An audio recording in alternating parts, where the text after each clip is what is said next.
It's like you're sitting a test. Yeah. And you're a math student and you sit a test. Yeah. And what I say to you before you sit the test, you know what, Phil, there's no need to sit the test. Here's your mark, B minus. Yeah. You're not going to be happy with that. I could have got an A. You should have let me sit the test. The problem with the test explanation for suffering is that if we were setting a test for our students, right, and we want to conclude that the person setting the test is this perfectly fair being, then the conditions for the test should be the same for the students. There shouldn't be one student who's given, like it's a maths test, I'm going to let one student have a calculator and the other one has to do all the sums in their head. Or one gets all the formulas and the other one doesn't. That's the beauty of Islam. The one who's judged with the calculator will be judged differently from the one who did not have the calculator.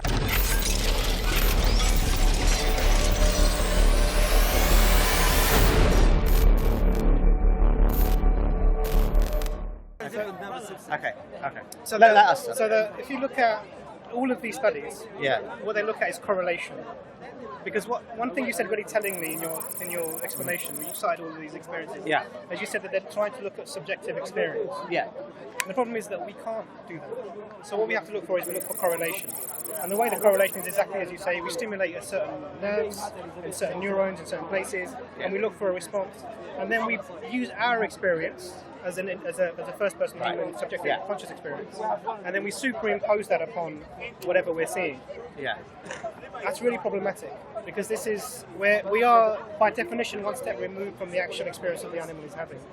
Now, you can set up a system in which a robot, for example, will respond to stimuli in a very similar way to maybe a fish, or even events that are done.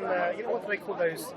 Woodlice. They've done really good experiments with woodlice where they almost mechanistically respond to changes in environment. We used to heat part of the box. There's no question about that. Yeah. So what we can't understand from any of these experiments is actually what is the animal experiencing. Now let's assume it's pain. We're still told that these animals will have some sort of compensation for whatever that was.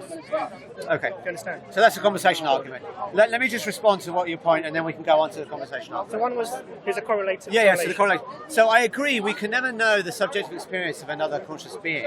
But that's equally true of humans. I don't know what yours is, but all I can do is say, do you have similar brain structures? Do you have similar pain fibers? Do you have similar behaviours? Can I infer from your behaviour and your anatomy what's the most reasonable inference? Because I can't read your thoughts. So for all I know, you don't experience pain. The only way we as doctors, for example, if you came into an A&E with a broken leg, I have to ask you, are you in pain? Right. But we can do that. I've had people who come in. Right. We've x-rayed their leg and it's break. But I could be lying, right? Sure. You could be lying. But maybe I want sympathy. You would lie. Come on. What I'm relying on though is your explanation. Only when I speak to him. So the thing is, between human beings, it's a reasonable thing to do. For me to try and superimpose my experience onto you. So why can't I do the same with an animal? Because we're not the same. But I'm not the same as you, am I? No. I'm not identical to you. We are. We're not. No, we're not. In much more in a way. We are more similar. Obviously, we are more similar. So Agreed, we are more similar. And there's just on the animal experiment. So there's also an experiment done on. If you've heard of these experiments, this was done on. I can't remember who the psychologist was. He took baby monkeys. Yeah. You've heard of the depression, the well experiment, where they put a monkey on its own for ages and it developed depression. They were trying to So he did a similar study where he had a baby monkey with a fur-covered sort of object in a cage that would provide milk. Yeah. So it would go to that thing and it would take milk. Okay. Then they would scare it, and the monkey would rush to that thing and hug it, like it would do to its mum. Right. So what they then did was they put spikes inside this cage and then wrapped that in fur, this object. So when the baby monkey was hugging the makeshift mum, it would be painful. Right. It would be painful. Yeah. They gave, and this was also a place where they would go to get their milk. Right. Again, they scared it. Now, what they found was, despite the pain, the monkey was still going to that place where the mum was, because there's something inherent within human beings. Yeah, of course. And you see this with abuse, yeah, children, but that just etc. speaks to our similarity, doesn't it? Well, maybe I'm making a point for you. So what this shows, what this shows is even if you looking at simple things that are not so stimuli, not so stimuli, there's something else going on that can override that. And you we'll agree with that. Yeah. Something about if you're given the choice, you can override these sensations. So it just clouds, for me, it confounds this whole concept of just correlating. No. Look, obviously, a parent will have a higher cost barrier to comfort their child. And terrible the point is, okay, obviously. But let's take another experiment. A mouse is given cheese. I hope I'm remembering this right. So the mouse is given cheese, and of course it eats the cheese, right? Unless there's a compatriot mouse that will get an electric shock, right? If it eats it, and then it stops eating the cheese. No, better experiment still. They did something similar with rats, right? Would a rat rescue another rat in a confined water where they're almost drowning? And what they found was they would rescue them, but they were quicker to rescue them if they had experienced the wet environment themselves, right? And that tells you, I think, that not only do they have empathy, but their empathy is informed by their experience, right? So to me, this speaks to us. All the evidence we have is that they have, again, I don't want to use the word same because I don't think the pain experience of they have something similar, and it's no surprise that they do, because I would expect the pain system to evolve early. It's an essential system for survival, so I would expect it to evolve early. Another rat experiment. So this is fascinating. we're trading rat experiments. Yeah, go on. I think, Phil, the thing here is this: that you're both discussing, in effect, aspects that don't have any certainty. That's what I'm saying. So subjective. But nothing is certain. That's the whole point. My point is, we went through that earlier. To have this endless debate on that one concept, I think moving on to we are. No, okay, all right. We can move on. So I don't think that you can either say that animals are having the same type of suffering, but some sort of. Well, there's a degree of uncertainty, but that's true of other people as well, right? If I look at you, I don't know what your internal experience is, right? But we can go further. I made that point earlier. I'm repeating myself. But let's go a bit further. What about a child with hydroencephaly? A child with hydroencephaly has their cortex didn't develop, right? Now, do you think they feel pain? Evidence, I think, seems to be they do, right? And there's no reason to conclude that they do and animals don't, because many animals will have a more developed cortex than a child with hydroencephaly. This is the assumption. The assumption underlying this is that you can look at brains and you can tell. It's not just looking at brains; you're looking at behaviour as well. And when you combine the two, the evidence tells you animals feel pain. Just as if I look at your anatomy and your behaviour, I conclude you feel pain. But then again, we're assuming that we can get to a first-person, a subjective experience. It's a correlative thing. It's not a. So I think I understand your point. We all agree that there's uncertainty on inferring upon others' subjective experience. But if we extrapolate that, then I shouldn't say the Holocaust is wrong, because I didn't know that those Jews that were murdered were suffering. I only know that I suffer. So we can come to that. Right? So there's a contradiction there. The whole point really is that neuroscience is based on correlation. There is no way as yet, even with the it's not just correlation. Like, if I look at that experiment, where if I see the animal shows a fear response, okay, that could be mechanical, right? So I agree that maybe there's no subjective experience associated with it. But when we look at the next step of the experiment, we give them control over the stimulus, and they seem to pick the stimulus that we like, and they seem to switch off stimulus that we don't like. And to me, that's going beyond mere correlation. That is very strong evidence that they have preferences like we do. And you wouldn't see that in a robot. You could program a robot to react in the same way. And it's true that very simple organisms, even bacteria, have sort of moving away from danger responses. But we don't see this sort of preference change, right? It's that preference change that to me is showing very strong evidence. And this is a real problem. That problem of animal suffering is a very big problem for theists. And I don't know what Islam's view on. I know the Christians feel that suffering entered into the world with Adam and his sin. I don't know if that's the Islamic view. We don't believe in the fall of man. Okay, fine. Okay, all right, fine. Okay, but nevertheless, the point is that we know that animals have been here for hundreds of millions of years, suffering before humans, right? And if you want to attribute suffering to human free will, to free will. Oh, to free will. I mean, all right, just an animal stuck in a tar pit doesn't seem to have anything to do with free will. The object that hit the dinosaurs caused all that suffering doesn't seem to have anything to do with free will. That's like a random event. I hear what you're saying. Yeah. So I could see that the Holocaust, you could say that was human free will, but you can't say that to this hundreds of millions of years of animal suffering.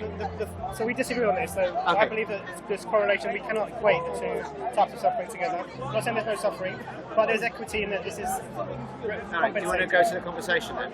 So that's one aspect of it. Yeah. But then the other aspect was the perspective aspect of it. This is the conversation I've got. Yeah. Do you want to say something a bit more about that, and then I can respond? Because I just spoke. Yeah. That's it. So what I'm saying is that. So one thing I didn't think that there is, in terms of the system that we have required at the moment, requires free will, and free will requires people to do good things and bad things.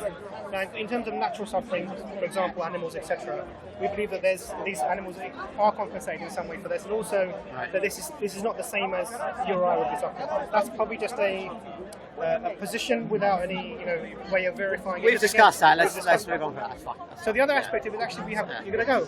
Take care. Assalamu alaikum, Jordan. Nice to see you. So the other aspect of it is perception.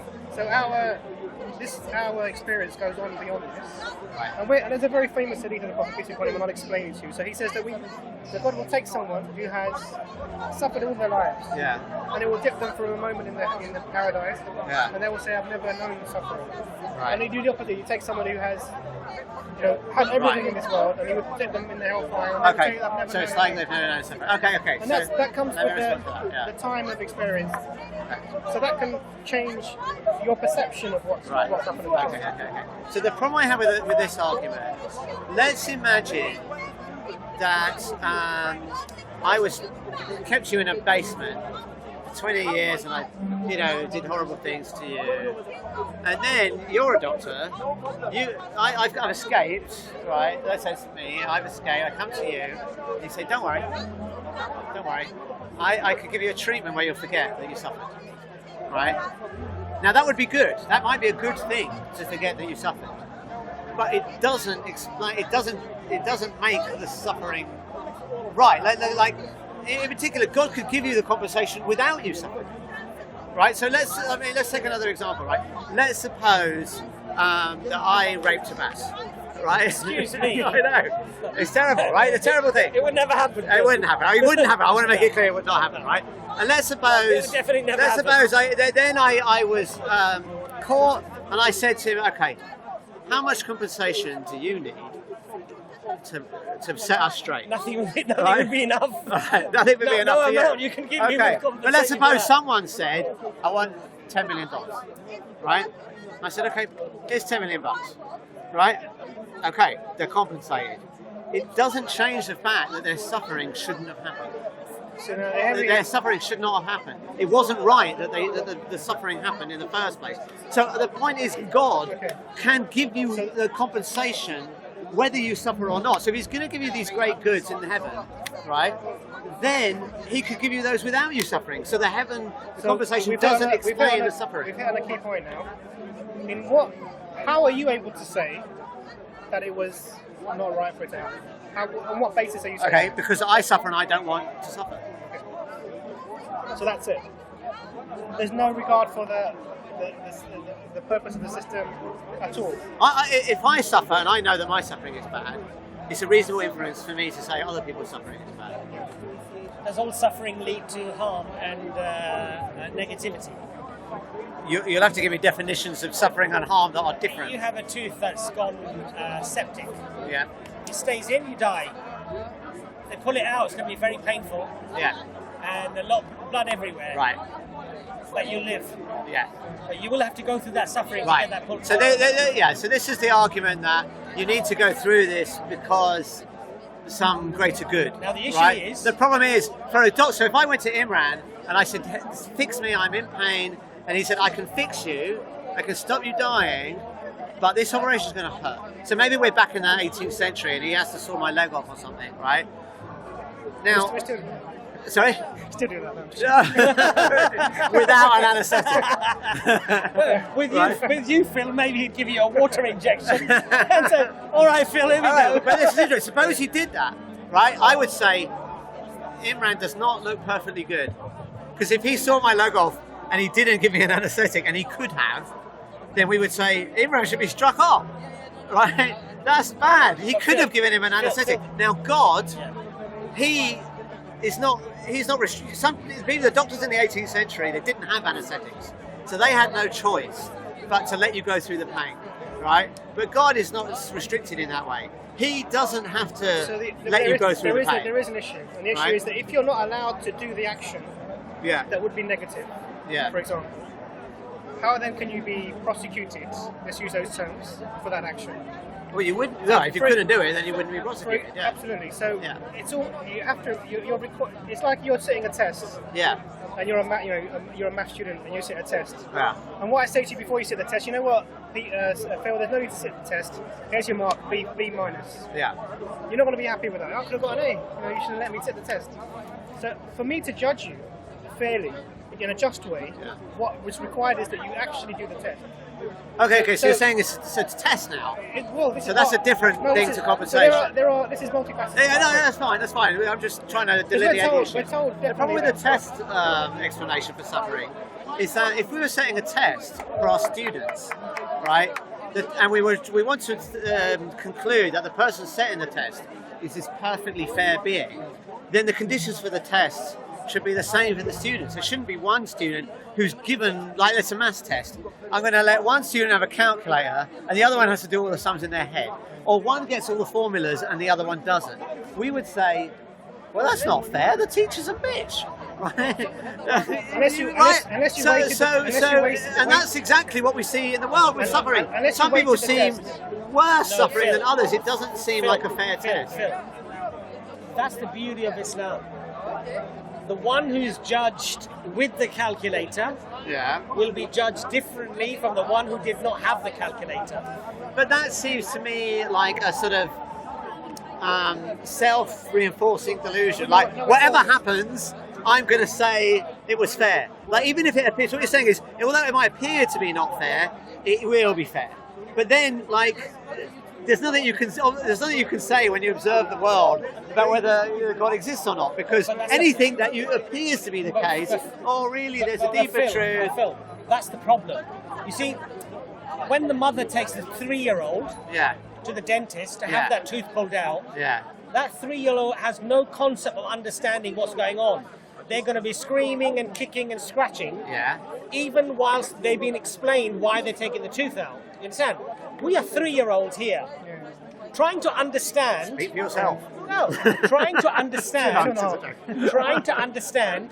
I'm 3 3/4. Trying to understand the whole picture. Yeah, but that's unfair. With one pixel. But that's unfair because you conclude God exists and God is fair, right? So if I make the opposite conclusion, we've got the same 1 pixel, and you're saying that my conclusion that God is unfair is not justified because I only have this 1 pixel and I'm only 3 years old. But yet your conclusion that he is fair, you've got the same 1 pixel and you're also 3 years old. So that seems to be completely inconsistent. The difference is, as Imran has already indicated, that from you,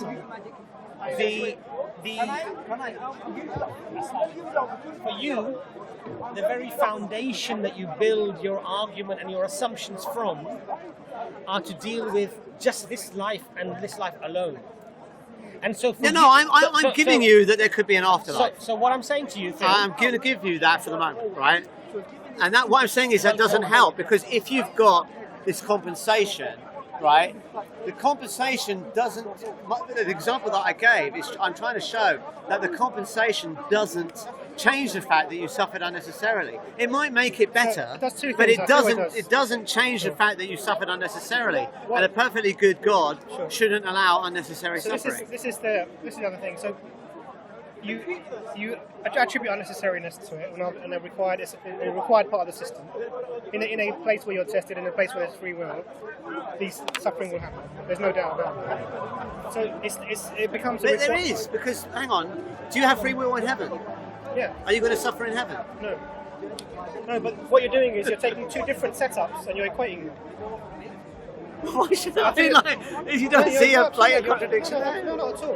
What you're doing is you're taking two different realms. Yeah. Let's put it this way: you're taking two different worlds with two different physical properties, and you're saying that everything, the circumstances. But no, I accept they could have different properties. So there's an acute. So it's not that place is not a place of testing. So to expect there to be testing in that place is okay. Sense. Hang on. Right. I can give you that heaven could have different laws of physics, whatever, maybe no laws of physics, right? Whatever it is, right? The point is, God can put you in a scenario where you have two features: one, free will, and two, no suffering. So if He can put you in that scenario, why not just do it? Because that's see what you're doing. And also, He doesn't suffer, and He has free will.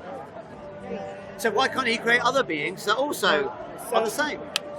Because you're sort of conflating different things, right? Phil never does that.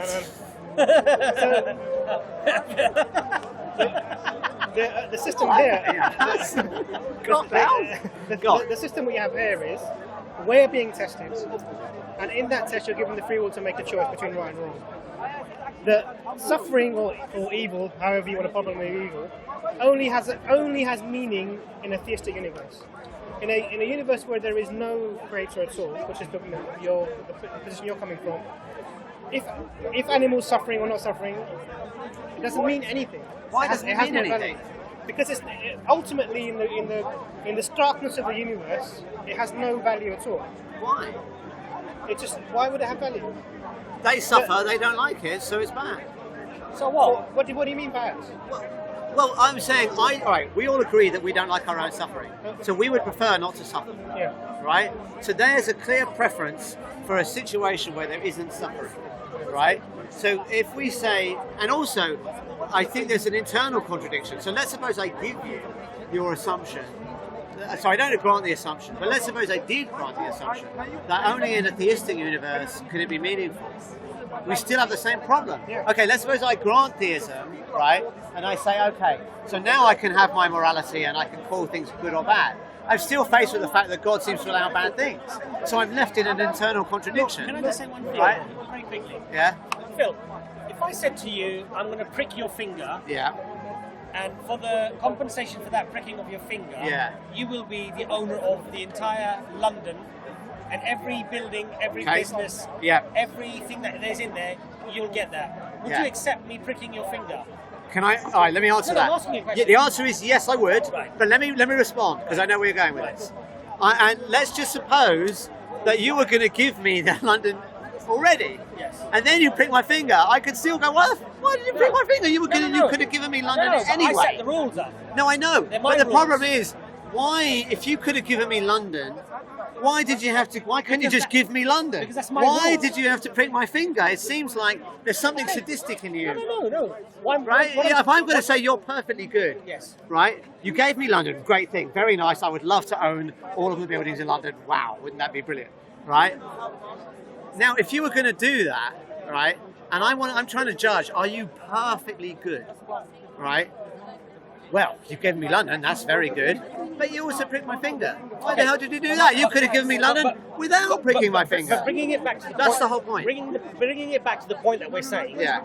If I said I give you free will, you've got to live for a day, one day. Okay. In that day, anything can happen. Okay. You can have bad experience, good experience. Now, those are my rules. You might not like them. Right. You might think, well, it would be easier just to get it for nothing. But in life, nothing is for free, right? You want to study, you've got to work hard. You want to earn money, you've got to go to work. You want to do anything in life. You want to lose weight, right? Like me and you, right? You've got to exercise, right? We all want to do that. Everything's a struggle. Yeah.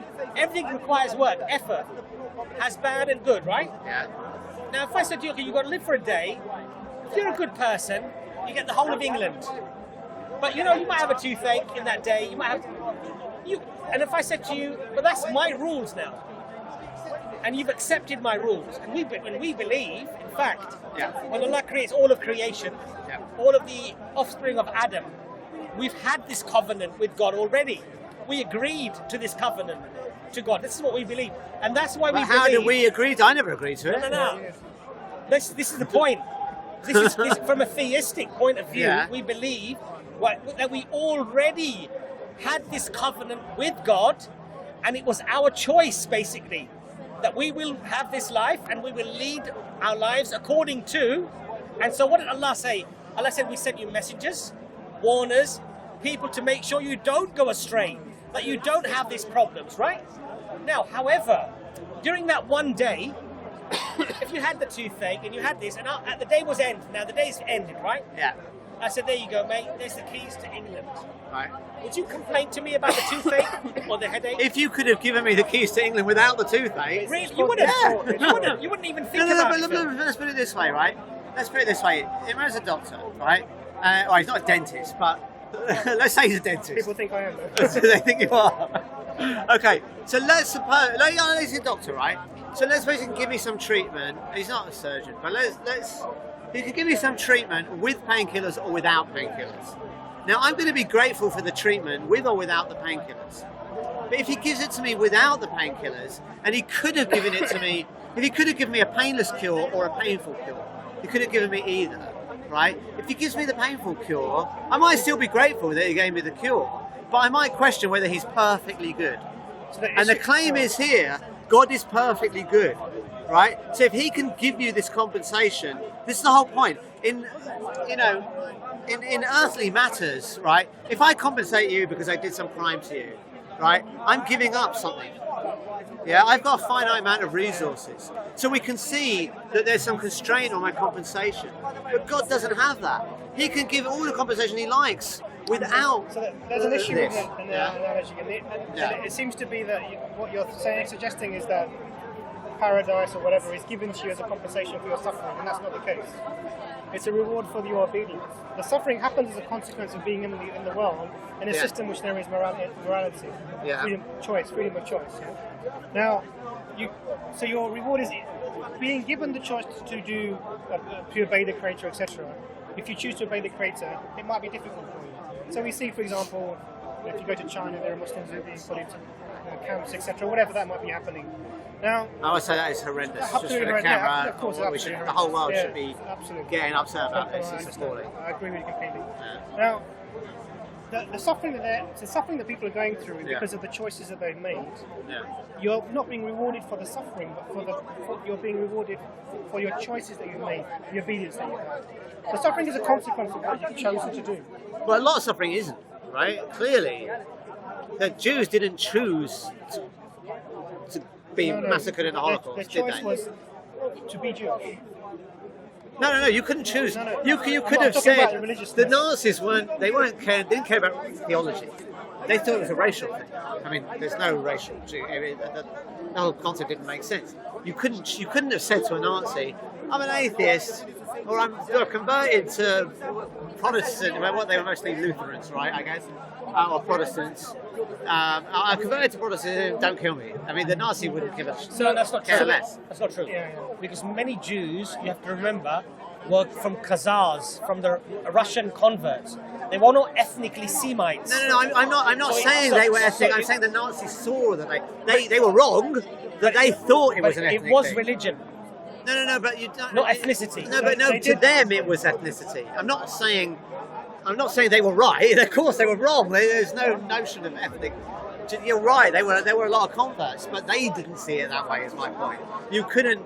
There wasn't a point was you couldn't have made a choice to do anything different. So in that scenario, there are a couple of choices happening. So the choice is one of the person to stick with their beliefs and their identities, and not because there are people who could have hidden their identities. The other choice on the other side is they couldn't have. They were put into ghettos. They didn't know the Holocaust was coming, right? If they'd have been asked convert on, there wasn't nothing like that. You're misunderstanding my example. If these people could continue to maintain their identity, whatever their identity was, religious or racial, however you want to put it. The other choice was the people who were doing the persecution, the people who were persecuting, the people who were doing the killing. They also have a choice, and they're also going to have compensation for that choice. Do you understand? So the choice is on both sides. So in any interaction, we're talking now, how I come across you and how I treat you. And but let's just go to this issue of choice, actually. True or false? In Islam, our actions are already written down ahead of time. Our actions are written down ahead of time. Right. True or false? There was a hadith where Moses and Adam are having a debate in heaven. And Moses says to Adam, you screwed everything up by eating the apple, whatever it was. We didn't quite say it that way. Yeah, right. Well, I've got the quote. A lot more respectful than that. Right. But basically, I'm translating it into plain text. Okay. Right? Adam, you screwed everything up. You ate the apple. What a mess you created. Right? And Adam says, you can't blame me. It was already written down. I was predestined to do it. And it even says in that hadith, so Adam trumped Moses. He won that debate. But you believe in that as well, Phil? Well, hang on. In predestination? No, I don't. Of course you do. How do I do that? Well, if you believe in pure materialism, and consciousness and everything is just a collection of atoms and molecules, then you effectively, if you know all the variables, then from the very concept of the Big Bang to how life will complete itself, billions of years, can all be predicted as predestination. So okay. Well, first off, no, because you're assuming that the laws of physics are inherently deterministic, and I don't accept that. So I just don't accept your premise. It just doesn't follow. Okay. Secondly, even if I do think that, I'm not trying to explain the suffering in the world through free will. So there's no internal contradiction. I'm not saying predestined. The problem is, if we're predestined to do everything, I couldn't have chosen differently. I'm not saying predestined. Therefore, I don't have free will. No, Phil, I'm not saying predestined. Consistent. I'm not saying predestined, Phil. I'm saying if you know all of the variables to a particular experiment, you can predict the outcome. Yeah, but that's not true. That is not true. Is that not true? No. So things happen randomly. Is that what you're saying? Yes. Really? Okay. Yeah. Well, I don't know if you about fire a photon through a pane of glass, right? This is how I understand it. Some of those photons will go through the glass and some will bounce back. That's why you see a reflection in the pane of glass, right? Which photons will, which won't? There's no reason. There's a reason. No, Phil, that's not right. That's because we don't understand. Right. We haven't got to that level of technology to be able to see which photons. Well, that is not how physics is currently understood by physicists. Of course it is. No, it isn't. Let me give you an example. Right? If you're flicking a coin, heads or tails, that's different. It could land on its side. Yeah. Could you predict every single time what it's going to be? No. Why? Because it says to its initial condition. Absolutely. So but this is not that. If we're aware of all this of is the not conditions. that. This is not. Are you aware of if you have the same conditions, Phil, you will get different. Phil, outcomes. do you know everything about a photon? Everything. Well, what is different between one photon and another one? Well, do you know the difference? I am not doing these. Do you know if there are differences? I am not an expert. All I'm telling you is what the consensus. Do you of know the if there are community differences? Is. Do you know if there are differences? No. No. You don't know, right? No. To my knowledge, there aren't any differences. To your knowledge. I can only answer to my knowledge. Could there be? As far as I know, no. No, but could there be? Could there be something I don't know about? Of course there can. Yes. Yeah. So those photons that are reflecting and those that are going through, effectively. So tell me what the difference is. No, I don't know. Probably. But you're claiming. No. Okay, but you've made the I'll claim that everything is deterministic. Are you making the claim that everything is deterministic, right? So you should be able to tell me what's different about those photons. No, that's ridiculous, Phil. So. Well, no, you're saying everything is. Let me try and tell you. Please. Okay. So the ones that reflect back are the ones that hit the nuclei of whatever substance that they're going through, and then they reflect back. The other ones that hit at varying angles along the nuclei will go in different directions. They're not at varying angles. That's not correct. What do you mean they're not at varying angles? You can have it exactly the same, everything the same, right? But glass is not exactly the same. The photon will not travel in exactly the same line every time. If you shoot, they're going straight lines. It's the principle of least action. You have it in a vacuum, right? There's no air disturbing it, okay? This is the principle of least action. They always go in the shortest possible route. Phil, I think you're being a little bit disingenuous here because... No, because I'll tell you why. The density of glass may vary. Different part of the glass. Other factors No. vary. Okay. Let's just in general. The photons themselves could vary. In general, there's a lot of unknowns. In general, you can look at surveys of physicists. Do they think quantum mechanics is fundamentally random? We don't know, right? And the consensus is yes, it is. I'm not saying there's no one disagrees with that, but that is the consensus. Therefore, the statement that laws of physics are necessarily deterministic, as long as you know the conditions of the Big Bang, then this is inevitable. That statement is not consistent with the way physics is currently understood. Now, if way physics is understood might be wrong. Maybe there are some hidden variables and it is deterministic. But you can't make that assertion with any confidence, is what I'm saying. What the point here is that randomness is simply a lack of knowledge of how things are working. No, so not when you're looking at quantum experiments and you see particles jumping in, even in time, then what you're saying is we don't know the mechanism that this is happening in. Well, that's a view. Randomness. That's a view which is basically saying that the uncertainty in quantum mechanics is epistemic, right? It's not ontological. Okay, and surveys of physicists don't agree with that, and they have good reasons for that. I mean, you can go into this in more detail. That I'm no expert on this stuff. Okay, it's because I don't know yet. That's all. Well, that's an assertion. You can't prove that assertion. Well, it's logical that that's the case. Why is it logical that that's the case? Because once you know how something works, it no longer is a random occurrence. So, for example, if it's not a random occurrence, for example, if you see it's a circular argument. Phil, are we still studying quantum physics? Yeah, of course we are. If we believe that it's just random, how can we study it? Okay, I'll tell you how. So let's say, let's say you have an experiment whereby let's say the classic two-slit experiment. Okay, you send electrons onto a screen through two slits. Okay. Now, you can predict very precisely that there will be certain diffraction patterns, okay? But what you cannot predict is where in each individual, so you can predict the statistical properties of the combination of all the different electrons that you send on the screen. But according to current understanding of quantum physics, you cannot even in principle predict where an individual electron will end up on the screen, or photon, or whatever, right? It doesn't matter what it is, okay? So that is telling you then that it's fundamentally random. Now, you might say it's not really, okay? It's just saying we don't know how to measure the trajectory of the photon, that's what it's saying. No, it isn't. It's deeper than that. It's much deeper than that. Are they still studying the double slit experiment? What do you mean by are they still studying? Still looking into why this is happening.